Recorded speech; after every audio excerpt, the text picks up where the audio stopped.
Hello and welcome to my channel learn with Preeti. पिछले lecture में हमने बात की थी अकाउंटिंग अजम्पशंस की, जिसमें हमने बहुत सारे कॉन्सेप्ट पढ़ लिए थे, गोइंग कंसर्न, मटीरियलिटी, कॉस्ट वगैरह वगैरह वगैरह। अब हम बात करेंगे अकाउंटिंग कन्वेंशंस की। अकाउंटिंग कन्वेंशंस क्या होते हैं? Accounting convention are guideline used to help companies determine how to record business transaction not yet fully covered by accounting standard. Accounting conventions guidelines देती है कंपनी को कि वो कैसे अपनी बिजनेस ट्रांजैक्शन को रिकॉर्ड करेंगे, उन बिजनेस ट्रांजैक्शन को जो पूरी तरीके से अकाउंटिंग स्टैंडर्ड में कवर नहीं हुए हैं। अब हम बात करते हैं बहुत अलग अलग तरीके के कन्वेंशंस के। सबसे पहला कन्वेंशंस की बात करें तो सबसे पहला है convention of full disclosure. Full disclosure से पता चलता है पूर्णतः हमें सब कुछ बताना होगा, डिस्क्लोज करना होगा। The full disclosure principle states that all relevant and necessary information for the understanding of company's financial statement must be included in public filing।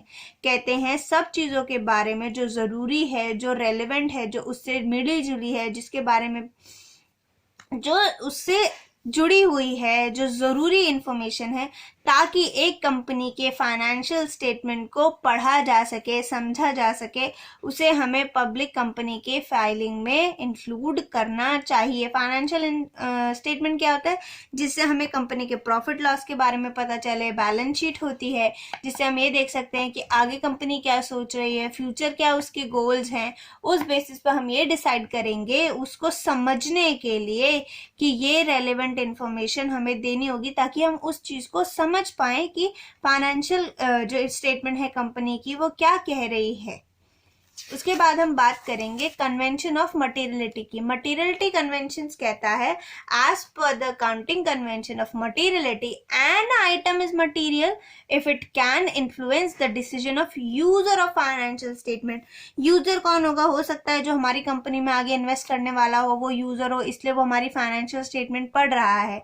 और मटेरियल आइटम उसे कहा जाएगा जो फाइनेंशियल स्टेटमेंट पढ़ रहा है। अगर वो आइटम इंपॉर्टेंट हुआ, मटेरियल यानी इंपॉर्टेंट हुआ, तो हो सकता है उसका डिसीजन जो है वो इन्फ्लुएंस हो जाए, उसका डिसीजन जो है चेंज हो सकता है। तो that is the material item which can change or influence the decision of user of financial statement. This convention is related to the significant importance of any event or item। ये particularly एक event या item के importance की बात करता है। जरूरी नहीं है कि अलग अलग, हो सकता है कंबाइन करके भी इसकी इम्पोर्टेंस बढ़ जाए। मोर ओवर, ज्यादातर the materiality of an item depends on its amount and an events materiality depends on its nature. कहते हैं एक आइटम की मटेरियलिटी जो है वो उसके अमाउंट पे डिपेंड करती है और एक इवेंट की मटेरियलिटी उसके नेचर पे डिपेंड करती है। मटेरियलिटी यानी इंपॉर्टेंस। अगर हम किसी आइटम की बात करें तो वो आइटम इंपॉर्टेंट कब होगा? जब उसका अमाउंट बहुत ज्यादा होगा। उसी तरीके से इवेंट की इंपॉर्टेंस कब होगी? या तो वो लगातार हो रहा होगा या कभी कभी हो रहा होगा। मोस्टली जो है एक बड़ा इवेंट हम कभी कभी करते हैं, लगातार नहीं करते हैं, तो उससे उस इवेंट की इंपॉर्टेंस का पता चलता है कि हमने ये काम, मान लो हमने अगर एक बिल्डिंग खरीदी है तो बिल्डिंग हम रोज रोज नहीं खरीदते हैं। बिल्डिंग एज अ आइटम बहुत हाई अमाउंट है, इसलिए भी इंपॉर्टेंट है।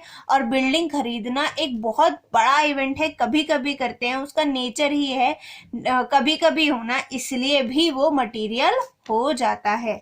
अब बात करते हैं कन्वेंशन ऑफ कंजर्वेटिज्म और प्रूडेंस। ये कहता है the convention of conservatism also known as the doctrine of prudence is a policy of anticipating possible future losses but not future gains. ये सिंपली आपको ये कहता है कि भाई फ्यूचर में होने वाले खर्चों को आज संभाल लो, लेकिन फ्यूचर में होने वाले मुनाफे को आज आप रिकॉग्नाइज नहीं करोगे। फ्यूचर एंटिसिपेट करना यानी मान लेना, किसको? फ्यूचर के लॉसेस को। फ्यूचर में हमें जो लॉस होने वाले हैं उसको देख लो, लेकिन फ्यूचर के गेन्स को आप अभी रिकॉग्नाइज या अभी मत देखो। फ्यूचर के लॉसेस की बात करें, एक छोटा सा एग्जांपल है, मैंने आपको बताया था कि मैंने किसी को लोन दिया 5,000 रुपये का, और मुझे ये था कि इसमें से 1,000 के जिनको मैंने कर्जा दिया है, जिनको मैंने उधार सामान दिया है ना, वो कभी वापस आके मुझे पैसा वापस करेंगे ही नहीं, वो वापस आएंगे ही नहीं। तो मुझे मालूम है कि मेरे 1,000 रुपये डूब सकते हैं, तो मैं अपने लॉस की कैटेगरी में प्रोविजन फॉर डाउटफुल डेट नाम का एक वो बना देती हूँ, अकाउंट बना देती हूँ, और उसको इसमें डाल देती हूँ कि ये 1,000 रुपये हो सकता है आए, हो सकता है ना आए। अगर आ गए तो मेरा नुकसान नहीं होगा, लेकिन अगर नहीं आए तो मेरा 1,000 रुपये का नुकसान तो पक्का है। हो सकता है इससे ज्यादा हो सकता है इससे कम हो, लेकिन कम से कम 1,000 रुपये का तो नुकसान मेरे हिसाब से हो जाएगा अगर नहीं आए तो हमने पुराना जो जिसको लोन दिया है, जिसको हमने उधार सामान दिया है, हम ये सोच के चल रहे हैं कि इसमें से कुछ नुकसान हो सकता है, इसलिए हम उसकी तैयारी आज ही कर रहे हैं। कंजर्वेटिज्म कॉन्सेप्ट कहता है फ्यूचर में होने वाले नुकसानों के लिए आज ही तैयार हो जाओ। हम बोलते नहीं है यार ये वाला काम कर ले, भगवान न करे कल कुछ हो जाए तब क्या करेगी, या फिर यार ये वाला काम अभी कर ले, नहीं कुछ हो गया बाद में तो रुक जा थोड़ी देर बाद करेंगे। लेकिन हम प्रॉफिट्स को लेके ऐसा नहीं करते हैं। अगर मैं कोई भी कमिटमेंट मैं लॉस को लेके आज अपने से ले सकती हूँ, यार हो सकता है नुकसान हो जाए, लेकिन मैं कभी किसी को ये नहीं बोलूंगी कि भाई पार्टी ले ले क्योंकि कल तो तेरे भाई को पैसे मिलेंगे। अब वो पैसे नहीं मिले तो क्या करेगा, प्रॉब्लम है। आज तो तुम इस चीज की खुशी मना रहे हो कि तुमको कल पैसे मिलेंगे, कल कुछ होगा, लेकिन अगर कल वो नहीं आया, वो पैसे नहीं आए, तब तो नुकसान बुरा लगेगा, दुख होगा। तो वही चीज बिजनेस को ना फेस करनी पड़े, इसलिए फ्यूचर गेन्स को इग्नोर कर दिया जाता है। कहते हैं फ्यूचर गेन्स को आप अभी इग्नोर करो, जब वो गेन होगा तब आप उसको रिकॉग्नाइज कर लेना, तब आप उसको देख लेगा।